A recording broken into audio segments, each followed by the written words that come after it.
Hello students, myself Vanna Dave from Civil Department. Welcome to our lecture of Structural Mechanics 1. Previous લેક્ચરની અંદર આપણે ફરીથી revise કર્યું હતું સબ topic number 4ના numericals. સો hopefully બધાને doubt clear થઈ ગયા હશે. સો આજે આપણે સ્ટાર્ટ કરીએ સબ ટોપિક નંબર 5 જેનું નામ છે strain energy and impact value. Clear? Strain એનર્જીને ગુજરાતીમાં કહેવાશે વિકાર, કાર્યશક્તિ અને એની પ્રભાવ કેવી રીતે પડે છે એ આપણે સબ ટોપિક નંબર 5ની અંદર જોઈશું. જેમાં કોઈ ખાસ એવા ન્યુમેરિકલ્સ સબ ટોપિક નંબર 5ના બેઝડ પર 2-3 જ ન્યુમેરિકલ્સ છે જે તમારે કરવા જેવા છે. બાકી તમારો સબ ટોપિક નંબર 6 અને જેમાં કોઈ ન્યુમેરિકલ છે નહીં. બાકી તમારું ચેપ્ટર નંબર 2 કમ્પ્લીટ થઈ જશે, એટલે કે યુનિટ નંબર 1 કમ્પ્લીટ થશે. સૌથી તમારા સિલેબસની અંદર સૌથી જો લેન્થી ચેપ્ટર હોય, લેન્થ વાઇઝ વધારે હોય તો એ ચેપ્ટર તમારું ચેપ્ટર નંબર 2 હતું, જે આપણે 4 થી 5 લેક્ચરની અંદર કમ્પ્લીટ થઈ જશે. ક્લિયર? સો હવે આપણે સ્ટાર્ટ કરીએ આજે સબ ટોપિક નંબર 5. સો સબ ટોપિક નંબર 5 છે strain energy and impact value. હું તમને ઇંગ્લિશમાં પહેલાં સમજાવીશ અને પછી ગુજરાતીમાં સમજાવીશ. સો સૌથી પહેલાં સ્ટ્રેન એનર્જી અને ઇમ્પેક્ટ વેલ્યુની અંદર ટોટલ 5 તો તમારા ડિફાઇન કરવાના છે ટર્મ્સને. એના પછી એના ટાઈપ્સ પડે છે, ટાઈપ્સ ઓફ એપ્લાઇંગ લોડ, એટલે કે જે ઇમ્પેક્ટ લોડિંગ છે કયા કયા ટાઈપના છે તો આપણે લોડિંગ જોવાનું છે. અને મેઇન તમારા જે ડિફાઇન કરવાના છે એ યાદ રાખવાનું છે. બાકી લોડિંગની ફોર્મ્યુલા યાદ રાખવા. એના બેઝ ઉપર તમારા 2 થી 3 સમ છે જે આપણે જોઈશું. સો સૌથી પહેલાં આપણે સ્ટ્રેન એનર્જી જોઈએ તો strain energy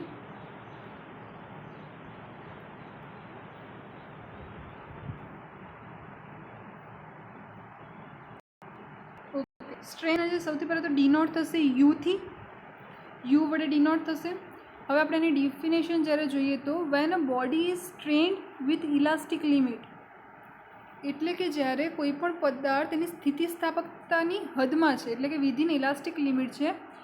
energy stored in it, એટલે કે જ્યારે આપણે એની સ્પ્રિંગને દબાઈ રાખીએ તો એની અંદર શું થશે? એનર્જી રહેશે, સ્ટોર્ડ થશે. This energy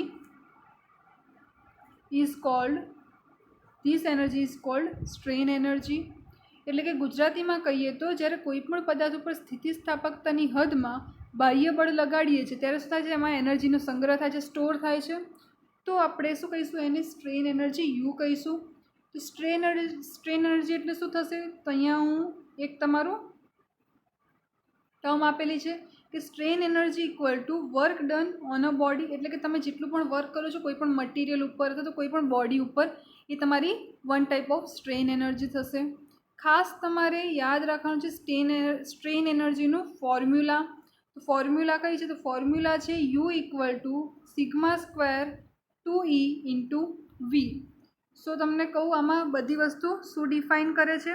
તો સૌથી પહેલાં જોઈએ તો યુ જે છે યુ એ શું છે? તો એ તમારું છે સ્ટ્રેન એનર્જી છે. એના પછી છે 2 ઇન્ટુ ઈ. તો ઈ તો બધાને ખબર જ હશે. ઈ શું છે? Modulus of elasticity, modulus of elasticity. Clear? તેને આપણે કહીશું ઈ. અને વી છે તો વી કોને કહીશું? તો વોલ્યુમ ઓફ બોડી. અને સિગ્મા આપેલું છે, સિગ્મા તો ખબર જ છે. સિગ્મા કોને કહીશું? સ્ટ્રેસ કહીશું. સ્ટ્રેસ એટલે કે સિગ્મા. અને મોસ્ટ ઇમ્પોર્ટન્ટ છે કે સ્ટ્રેન એનર્જીનો યુનિટ શું છે? તો યુનિટ છે ન્યૂટન ઇન્ટુ મીટર. ક્લિયર? એનો યુનિટ થશે ન્યૂટન ઇન્ટુ મીટર. સો તમારે યાદ રાખવાનો છે યુનિટ, એની ફોર્મ્યુલા અને એની ડેફિનેશન. તો સૌ પહેલાં આપણે ગુજરાતીમાં જોઈએ.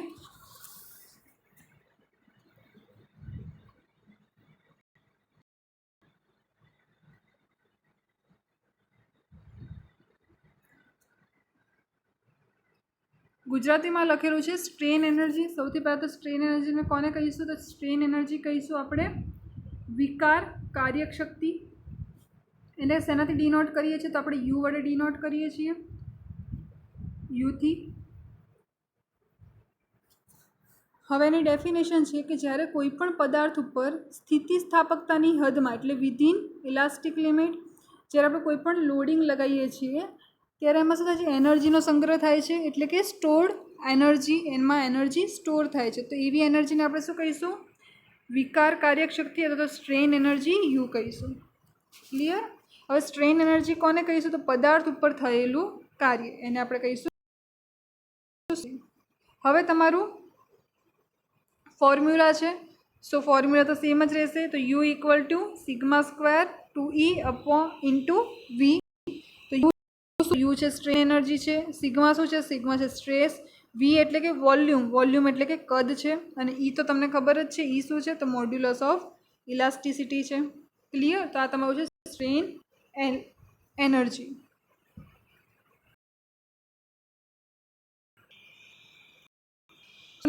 જોઈએ હવે નેક્સ્ટ વન છે રેઝિલિયન્સ. તો કહીશું રેઝિલિયન્સ એ પણ one type of strain energy જેવી જ ફોર્મ્યુલા છે એનું, અને એની જે ડેફિનેશન છે એ પણ સિમિલર ટુ સ્ટ્રેન એનર્જી છે. સો એની જે ડેફિનેશન છે એ એવી છે કે total strain energy store in a body, એટલે કે જે સ્ટ્રેન એનર્જી એક એક બોડીની અંદર છે, એવી રીતે કરીને આપણે જેટલી પણ સ્ટ્રેન એનર્જી એની અંદર કન્ઝ્યુમ થાય છે એનું જે ટોટલ કરીએ તો ટોટલ સ્ટ્રેન એનર્જી છે વિધિન ઇલાસ્ટિક લિમિટ, તો એને આપણે શું કહીશું, તો એને આપણે કહીશું રેઝિલિયન્સ.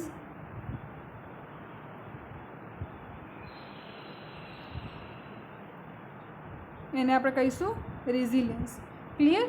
સો સેમ છે, ટોટલ સ્ટ્રેન એનર્જી છે તો એની ફોર્મ્યુલા કોઈ ચેન્જ નહીં થાય. તો resilience equal to U equal to sigma square 2E into V થશે, જેમાં સિગ્મા છે સ્ટ્રેસ, યુ એટલે કે રેઝિલિયન્સ આની અંદર, પેલામાં હતો સ્ટ્રેન એનર્જી, એના પછી ઈ છે મોડ્યુલસ ઓફ ઇલાસ્ટિસિટી, અને વી છે volume of a body. Clear? So હવે આપણે ગુજરાતીમાં જોઈ લઈએ.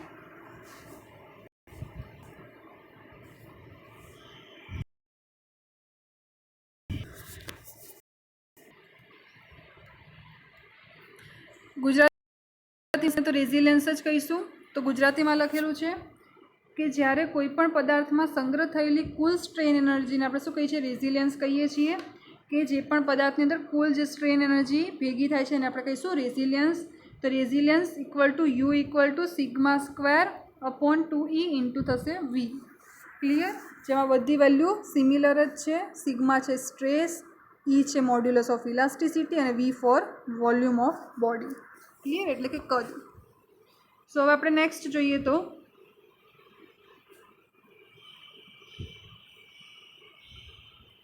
નેક્સ્ટ છે proof resilience.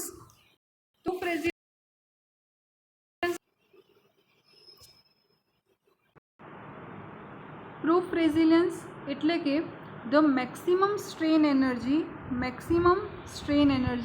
that can be stored in a body at elastic limit. એટલે કે ઇલાસ્ટિક લિમિટે જે એનર્જી સ્ટોર થાય છે એને આપણે શું કહીએ છીએ, તો સ્ટ્રેન એનર્જી કહીએ છીએ. પણ મેક્સિમમ સ્ટ્રેન એનર્જી જે ભેગી થશે તો એને આપણે કહીશું પ્રૂફ રેઝિલિયન્સ. જ્યારે એની અંદર શું હશે, મેક્સિમમ સ્ટ્રેન એનર્જી ભેગી થતી હશે. અને જે પ્રૂફ રેઝિલિયન્સ છે એમાં અહીંયા નથી લખેલું, બટ પ્રૂફ રેઝિલિયન્સનું એક બીજું પણ નામ છે. પ્રૂફ રેઝિલિયન્સને આપણે મેક્સિમમ સ્ટ્રેન એનર્જી પણ કહી શકીએ છીએ. તો તમારી એક્ઝામની અંદર સપોઝ કે એવું પૂછાય કે મેક્સિમમ સ્ટ્રેન એનર્જી ડિફાઇન કરો, તો એવું નથી કે તમને બુકમાં નથી આપેલું. એનું એનર્જી અને પ્રૂફ રેઝિલિયન્સ. તો પ્રૂફ રેઝિલિયન્સ કોને કહીશું, જ્યારે મેક્સિમમ સ્ટ્રેન એનર્જી સ્ટોર થશે કોઈ પણ બોડીની અંદર, તેને આપણે કહીશું પ્રૂફ રેઝિલિયન્સ. સો હવે એની ફોર્મ્યુલા શું છે, તો ફોર્મ્યુલા તો સેમ જ છે, પણ આપણે સિગ્મા ઈ યુઝ કરવાનું છે કે stress at elastic limit.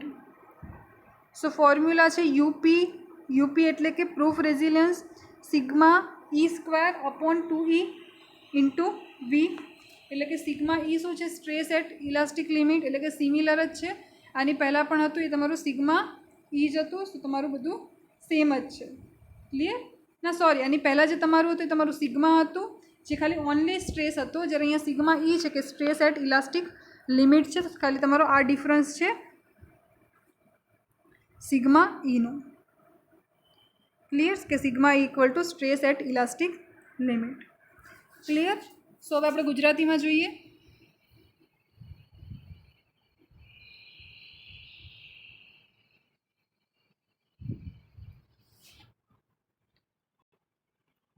Gujarati में प्रूफ रेजिलियंस ने प्रूफ तो गुजराती में डेफिनेशन है कि जयरे कोईपण पदार्थ ने स्थितिस्थापकता हदे संग्रह थती कुल स्ट्रेन एनर्जी ने कुल एटले कि मैक्सिमम स्ट्रेन एनर्जी ने शू कहीशुं आपणे प्रूफ रेजिलियंस कहीशुं कि स्थितिस्थापकता हदे जो संग्रह थाय छे पण केवी थाय छे मैक्सिमम स्ट्रेन एनर्जी जे भेगी थाय छे एने आपणे कहीशुं proof resilience.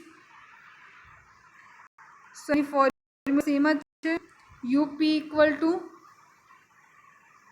Sigma E square upon 2e square into we. तो सिग्मा ई शू है कि स्थितिस्थापकता हद वखते जे महत्तम स्ट्रेस पैदा थाय छे एने आपणे शुं कहीशुं सिग्मा ई एटले के stress eight elastic limit English में कहीए तो।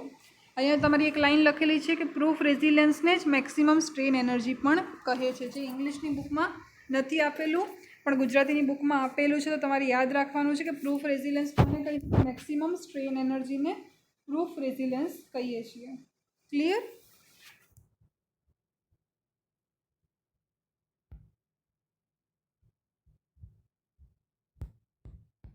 एना पछी नेक्स्ट तमारुं छे modulus of resilience. Modulus of resilience ने आपणे डिनोट करशुं यू एम थी। क्लियर? एने कहीशुं आपणे रेजिलियंस। तो the maximum strain energy that can be stored in a body पर यूनिट वॉल्यूम एटले कि मैक्सिमम स्ट्रेन एनर्जी एटले कि शुं हतुं तो प्रूफ रेजिलियंस। पण प्रूफ रेजिलियंस केवुं पर यूनिट वॉल्यूम एटले कि एने डिवाइड करशुं आपणे वॉल्यूम थी। तो एने आपणे शुं कहीशुं at elastic limit it is called modulus of resilience. तो एने आपणे कहीशुं मॉड्यूलस ऑफ रेजिलियंस। तो आपणे सौथी पहेला शुं लखीशुं आमां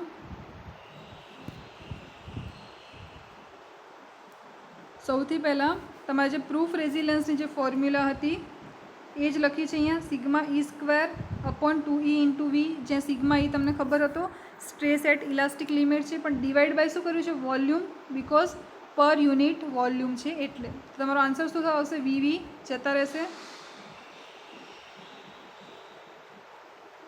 शुं थई जशे वी अने वी उड़ी जशे। तो तमारो आंसर आवशे सिग्मा ई स्क्वेर अपॉन 2e। तो मॉड्यूलस ऑफ रेजिलियंस नो यूनिट है newton into mm upon mm⁻3।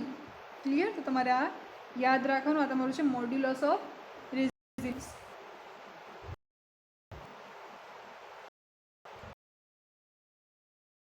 हवे आपणे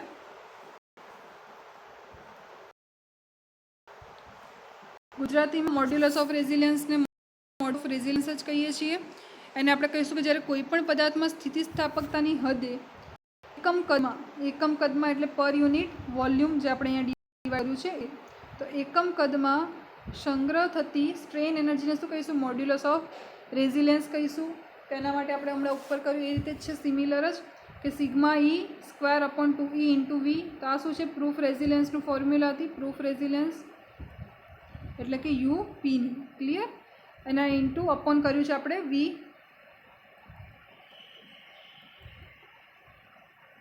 अपॉन आपणे कर्युं छे वी। तो वी केवुं जशे कैंसल थई जशे। तो आंसर तमारो आवशे यूएम नो सिग्मा ई square upon 2e।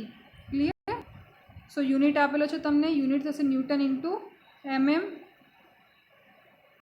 Upon mm⁻3। So आ तमारा छे 4 डेफिनेशन आपणे जोई आजे। फर्स्ट हती स्ट्रेन एनर्जी, एना पछी हतुं रेजिलियंस, एना पछी प्रूफ रेजिलियंस अने एना पछी modulus of resilience. So next लेक्चरनी अंदर आपणे लोडिंगना टाइप्स जोईशुं अने स्ट्रेसनो एक टाइप छे आपणे नेक्स्ट लेक्चरनी अंदर करीशुं। सो क्वेश्चन तमारो एवो छे आजना लेक्चरनो